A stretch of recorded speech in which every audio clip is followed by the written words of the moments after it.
do PPGL, do projeto que eu comecei a desenvolver neste ano de 2021 com o Grupo Palinde. Eu submeti o ano passado esse projeto, a História das Palavras de Adicionalização, ditos e não ditos em tempos de pandemia no Brasil do século XXI, para o edital PQ, CNPq, e obtive a bolsa. Dentro desse projeto, eu tenho três metas. Uma delas é um livro que vai ser publicado com especialistas da nossa área sobre essa temática ainda esse ano. Os convites já foram enviados, já estão trabalhando. Um livro dos alunos e professores, pesquisadores que trabalham com o Palinde para o ano que vem. E esse vocabulário digital e temático sobre a pandemia do novo coronavírus, que nós pretendemos trabalhar nos 3 anos, né, que iniciaram agora em 2021. Então, eu tenho a coordenação geral, convidei algumas pessoas para fazerem a coordenação dos núcleos temáticos, iniciei com a ideia de que seriam doutores formados por mim no PPGL e depois ampliei para outros doutores também formados no PPGL que gostariam de participar do projeto. E se inclui aí a Maria Cleci Venturini e a Marineiva da Luz, né? E, no mais, os integrantes do Palinde e os pesquisadores parceiros. O objetivo desse vocabulário, que é o que eu quero apresentar mais especificamente hoje para vocês e pedir ajuda do PPGL para dar continuidade ao projeto. Produzir um artefato de leitura no formato de um vocabulário digital sobre a pandemia do novo coronavírus, que seja temático e de autoria compartilhada, visando a ampla consulta pública, a instrumentalização dos leitores brasileiros e a divulgação linguístico-científica. A sustentação teórica desse projeto, né, se dá nessa relação que eu tenho com a análise do discurso, trabalhando a questão da palavra, né, que é o verbete do vocabulário, língua e discurso, dicionários e vocabulários, tentando discutir essas questões teóricas, o que diferencia os dois e qual é a característica específica do vocabulário que nós estamos tratando. Também trabalhamos com a questão da partilha do sensível, quer dizer, o que todos nós estamos vivendo e como é que os sentidos estão se transformando, né, no momento atual e que os verbetes vão ganhando outra roupagem. Trabalhamos também com a autoria compartilhada. Não há uma pessoa que vai ser autor de um verbete. Todos os verbetes serão compartilhados entre pelo menos 4 ou 5 pessoas, né, que vão trabalhar juntos e depois vão submeter para o grupo para discussão.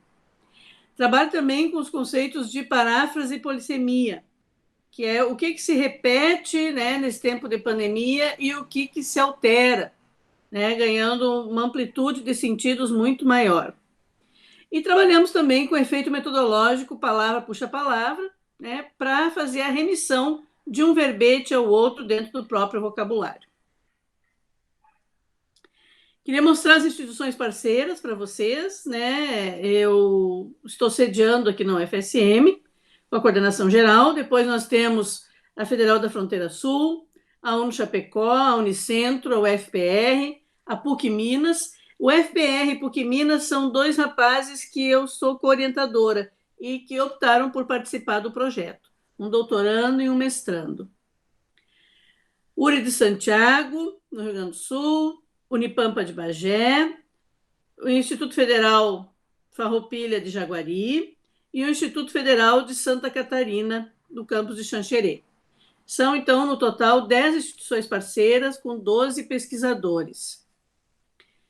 Depois nós temos a equipe do Palinde. Tenho 2 doutores, né, que são a Aline e a Kelly. Depois os meus doutorandos, os mestres que estão se engajando para fazer doutorado no futuro, os meus mestrandos, os alunos de graduação e os bolsistas de IC que participam do projeto, totalizando aí, então, 14 pesquisadores vinculados ao FSM. Então, são 26 pesquisadores envolvidos no projeto e 10 instituições de ensino superior parceiras. Aqui eu coloquei a lista dos pesquisadores em ordem alfabética, para que depois a gente tenha também esse documento guardado, né, das pessoas que estão trabalhando efetivamente no vocabulário temático sobre a pandemia do novo coronavírus. Vou mostrar rapidamente a nossa proposta metodológica, porque ela é bastante inovadora, ela é bem diferenciada. Eu apresentei o projeto para o grupo, todos se encantaram com a proposta e começamos a trabalhar, então. Criamos essa metodologia. São 4 subgrupos, que nós chamamos de núcleos de pesquisa ou núcleos temáticos. No interior dos grupos foram realizadas pesquisas em sites de notícias brasileiros via Google, de março de 2020 até o presente momento, com os seguintes buscadores, né? Um subgrupo, então, um núcleo, é educação e pandemia, o outro é corpo e pandemia, o outro história, memória e pandemia, e o último vida e saúde e pandemia. A partir da leitura dos 10 primeiros resultados, foram elencadas as palavras que mais compareciam no interior das temáticas. Então, essas palavras seriam assim, uma primeira explosão de palavras para constituir o vocabulário, né? Fazer os verbetes. Então, a partir desse elencar de centenas de palavras que os grupos foram reunindo, né? Cada grupo de pesquisadores elegeu 10 palavras como representativas, e o número que nós estamos definindo para essa primeira fase são de 40 verbetes para dar início, então, ao vocabulário. As definições são elaboradas de modo compartilhado, como eu já disse antes, a partir das pesquisas em sites de notícias, onde a língua está em funcionamento na atualidade, e em um batimento com o que está posto nos dicionários, vocabulários e glossários disponíveis na web. A primeira fase ainda, né, está chegando no momento em que nós estamos apresentando os verbetes para o grande grupo, oralmente, e estamos construindo junto, pela autoria compartilhada, o formato dos verbetes, garantindo o espaço de criação, né, que cada grupo desenvolveu. Então, tem uma questão que eu acho que se coloca aqui antes de mostrar os verbetes que a gente já tem, que nós estamos trabalhando com uma questão que não é individual, é coletiva, é compartilhada, mas, ao mesmo tempo, diz muito do sujeito, desse sujeito que está vivendo a pandemia. Então, noções como imaginário e simbólico estão constituindo muitos nossos trabalhos. A ideia desse vocabulário é que ele possa não fechar os sentidos dentro de um verbete, mas propor uma polissemia para a palavra, e uma polissemia bem situada histórica e socialmente, que é a pandemia no Brasil nesse período em que ela está acontecendo. Então, nós vamos trabalhar muito com a ideia de autores franceses sobre dicionarização, que eles falam na sugestão de sentidos, né? A abertura é para isso, que a gente possa sugerir sentidos sobre as palavras que a gente está trabalhando. Então, eu passo rapidamente a apresentação dos 4 verbetes já concebidos. Acho que a gente não vai ler cada verbete, mas eu gostaria de apresentar pelo menos um para a gente ver a estrutura como ele se realiza. Então, o coronavírus é um dos verbetes que foi proposto por um grupo, né? E vou ler rapidamente, então, a Helena está no celular, é um pouco mais difícil. Coronavírus são uma família de vírus já conhecidos há bastante tempo por provocar infecções respiratórias em seres humanos e em animais. O novo coronavírus causa a Covid-19, que pode se apresentar como sintomas iniciais, tosse seca, dificuldade para respirar e febre, evoluindo em alguns casos para consequências mais graves, como uma pneumonia, evoluindo em casos mais extremos ainda até a morte. Exemplo: Covid-19, SARS, MERS, as síndromes respiratórias causadas pelo coronavírus. Das 7 categorias de coronavírus que causam enfermidades em seres humanos, essas 3 são as responsáveis pelos quadros mais graves. E aí vem o link de onde saiu esse exemplo. A ideia é que esse vocabulário seja numa linguagem bem acessível, que ele esteja disponível online para o público em geral, que ele não traga questões teóricas evidentes, mas que as questões teóricas estejam, né, sustentando o que a gente está fazendo, porque seria realmente um espaço de divulgação científica, quer dizer, o que os profissionais de letras, de linguística, das áreas de humanas podem contribuir nesse momento para as questões que nós estamos vivendo, né, em relação a essa pandemia. O link ficaria assim, azulzinho, né, para que a pessoa pudesse clicar ali e ler a matéria como um todo, né, dentro dos sites de notícias, e assim outros sentidos vão se colocando, né? Os coronavírus recebem esse nome porque tem a forma de coroa, daí tem toda a explicação, tem outro exemplo. Como é que a OMS trata disso? E aí vem outro exemplo. E vai seguindo até chegar no espaço mais final, que você está vendo ali uma palavra, uma expressão em vermelho. Os efeitos do novo coronavírus podem ser prevenidos com o uso de máscaras, distanciamento social e a correta higienização das mãos. Aí, distanciamento social está em vermelho nesse momento, para que a gente possa pensar lá dentro do vocabulário um hiperlink para já a pessoa poder ir direto em outra palavra que já está definida no vocabulário, como é o caso do distanciamento social. Então, dá para ver aqui a estrutura, né, Eliana, do vocabulário, que ele tem o verbete, né, essa entrada, que é a palavra-chave, depois ele tem as definições simples, né, ele tem exemplos e ele também poderá trazer sinônimos e antônimos. Então, no final, você tem sinônimos para coronavírus. Novo coronavírus, vírus, síndrome respiratória aguda grave, SARS-CoV-2, infecção. O próximo verbete que a gente disponibilizou já é o de distanciamento social. Então, seria já um link de um para o outro, que a pessoa pudesse clicar enquanto está lá dentro e saber mais sobre isso, né? Claro que essa primeira definição que aparece, em geral, ela pode funcionar para o tempo da pandemia e ela poderia funcionar em outro tempo também, porque é a nossa porta de entrada, né? Então, a gente optou por trazer uma definição inicial mais geral e depois entrar na questão temática. Então, distanciamento social é o ato ou efeito de distanciar-se e afastar-se de pessoas.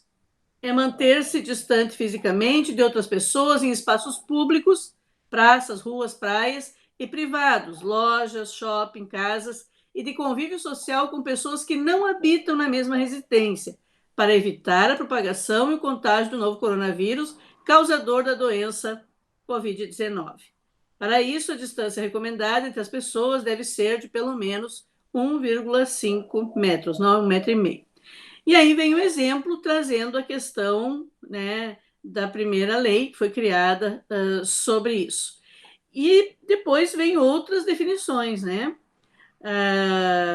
Trazendo sempre um espaço de interpretação do grupo. Quer dizer, o grupo leu muito sobre isso, tudo que está sendo divulgado, né? Não estamos nos envolvendo com fake news, não estamos nos envolvendo com redes sociais, com outros espaços. O nosso espaço é um pouco restrito, no sentido de que sejam sites já reconhecidos, né, pela questão das notícias, e que façam funcionar os sentidos correntes, né? Que não fique numa especialidade muito fechada, né, para a questão da saúde. Depois segue, né, temos mais exemplos e mais definições para a questão do distanciamento social. E depois chega no final, então, com sinônimos e antônimos. Sinônimos seriam afastamento, separação, dispersão, e antônimos, agrupamento, proximidade, circulação, aglomeração. A nossa ideia é de que quanto mais palavras a gente tenha definido para o vocabulário, mais links e hiperlinks a gente possa abrir, que a pessoa possa clicar, né, de um espaço para o outro. Temos também a palavra medo, que é um outro grupo que produziu, né, e que, no nosso entender, no entendimento dos pesquisadores do grupo, algumas palavras do senso comum que não são diretamente ligadas a um neologismo ou alguma coisa diferenciada para a pandemia, também muda de sentido na pandemia. E medo é uma palavra que foi escolhida, porque ela aparece em muitas matérias, né? A questão do medo, aparece em muitas matérias jornalísticas. Então, foi definido inicialmente, né? Medo é um estado emocional, sentimento de pavor de algo ou alguém. Exemplos de medo da e de: medo de altura, de exposição, escuridão, solidão, crise, e aí crise entra com saúde, economia, educação, medo da dor, de perder alguém ou de perder algo, morrer, insegurança, ausência de coragem, desamparo. Aí quando começa desamparo, já começa a abrir um espaço para a questão do coronavírus. Se sentir desamparado e não ter o controle da situação e partir para pensamentos negativos relacionados ao contágio e à morte. Daí já vem um exemplo da pandemia.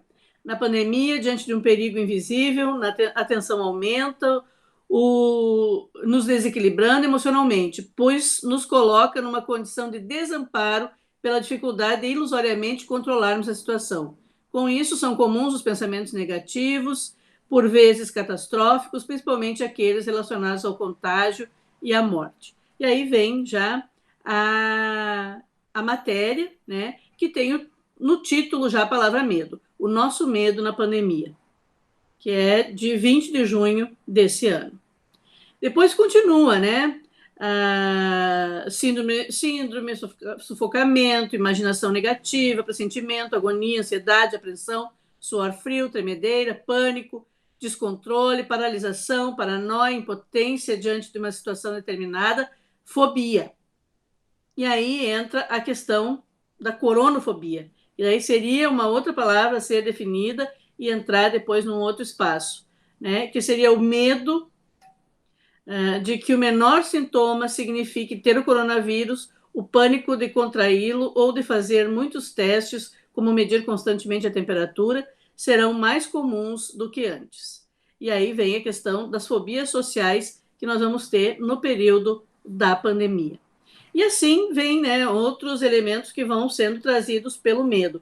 Preocupação, perdas, né? E aí chega no final, arredondado, né? A finalização do verbete, trazendo a relação com a perda, né? E aí vem o exemplo: medo de perder alguém próximo devido ao medo da pandemia, que ainda é muito grande. Desculpa, pulei. Medo de perder alguém próximo devido ao vírus.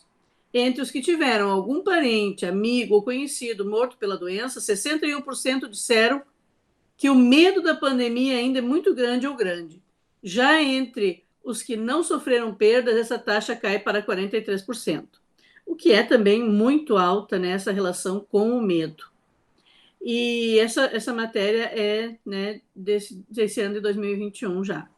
O medo pode variar considerando a situação de perigo iminente, quem, quando e como. E nesse caso não tivemos nem sinônimos nem antônimos para medo, porque eles foram de alguma forma já sendo trabalhados no interior do verbete. O grupo do medo propôs essa nuvem de palavras e eu achei bem interessante. Estou pensando no momento de botar no espaço digital, se for possível, acho que seria legal poder cada verbete também trazer uma nuvem de palavras, né? Além de ter as remissões de uma palavra para outra, também poder a pessoa olhar rapidamente e ver que palavras são essas, né, que circulam para o verbete medo. Então, aqui é só uma demonstração para vocês verem como ficaria. E a última palavra que eu trouxe hoje é sobrevivente, que é uma palavra que se altera bastante no momento, né, da pandemia. A definição geral seria aquele que vive, viveu, e ou sobrevive ou sobreviveu. Especificamente, sobrevivente diz respeito à pessoa capaz de adaptar-se às transformações sociais. É como disse Charles Darwin, né? Charles Darwin. Quem sobrevive não é o mais forte, mas aquele que se adapta melhor às transformações. Então, essa frase atribuída a Darwin vai aparecer, né, num site de notícia sobre a realidade feminina na pandemia. A pandemia intervém na realidade social, sobretudo no que concerne à saúde física e mental, o que ocasiona impactos nas vivências de homens e mulheres. É necessário, pois, que as pessoas estejam preparadas, que se adaptem às transformações sociais, como, por exemplo, o uso de máscara, o distanciamento social, as medidas de prevenção, o processo de vacinação, enfim, os novos protocolos de segurança. No plural, né, sobreviventes, designa determinada coletividade que escapou de alguma tragédia que ocasiona trauma. Exemplo, coronavírus. Como o mundo pode se curar do trauma coletivo da pandemia de coronavírus? E aqui, dentro da matéria, se fala muito dos sobreviventes. As consequências da pandemia traumatizam um grande número de pessoas em um intervalo de tempo que é compartilhado por toda a população terrestre. E aí segue, né, trazendo as questões físicas, psicológicas e a resistência que isso traz. Vem um exemplo histórico que é o do Holocausto, porque a palavra sobrevivente, quando se trata de Holocausto, a pessoa já está morta e ainda é sobrevivente do Holocausto, né? Então, eles quiseram mostrar um sentido aqui bem diferenciado para sobrevivente, quer dizer, aquele que sobrevive ao Covid, que sai lá, né, do hospital dizendo eu venci a Covid, é um sobrevivente para sempre? Se ele morrer daqui 2 semanas em decorrência das sequelas ou daqui 1 mês, ele ainda é um sobrevivente? Se tomar pela perspectiva do Holocausto, talvez sim, né? Então, vem exemplos aí para mostrar a questão de como é que o sobrevivente resiste a uma tragédia, a alguma coisa muito traumática, né? E como é que isso poderia ser comparado enquanto genocídio, né, entre o que está acontecendo no Brasil e o que aconteceu na Alemanha. Depois eles continuam, né, e trazem muito a questão também da violência doméstica e de como as mulheres e meninas têm que ser sobreviventes, né, à violência doméstica dentro da questão da pandemia. Então, dá um outro contorno, uma outra sugestão de sentido, quer dizer, o lugar que era para ser de cuidado e de prevenção para todo mundo, para algumas famílias é lugar de dor, de violência, de morte. E aí também é preciso sobreviver ao espaço de confinamento, né? Ao estar em casa e sobreviver a isso, né? Depois, já indo lá para o final, para não ficar lendo tudo, que eu acho que fica muito chato, eles fazem um arremate, né? O sobrevivente é convocado a testemunhar sobre suas experiências de sobrevivência, né? Como a gente vê entrevistas e tanta coisa circulando sobre quem sobreviveu à Covid, o que conta, né? De maneira que o passado provoque reflexões do presente. Nesse caso, o sobrevivente torna-se também uma testemunha. O sobrevivente do Holocausto e da pandemia da Covid-19 testemunha no presente e testemunhará no futuro, para que esse passado não seja esquecido e ou negado. Então, arremata aí o verbete. Sinônimos: resistente, recuperado, sequelado, vivo, guerreiro, vencedor, lesionado, vítima, lutador, testemunha.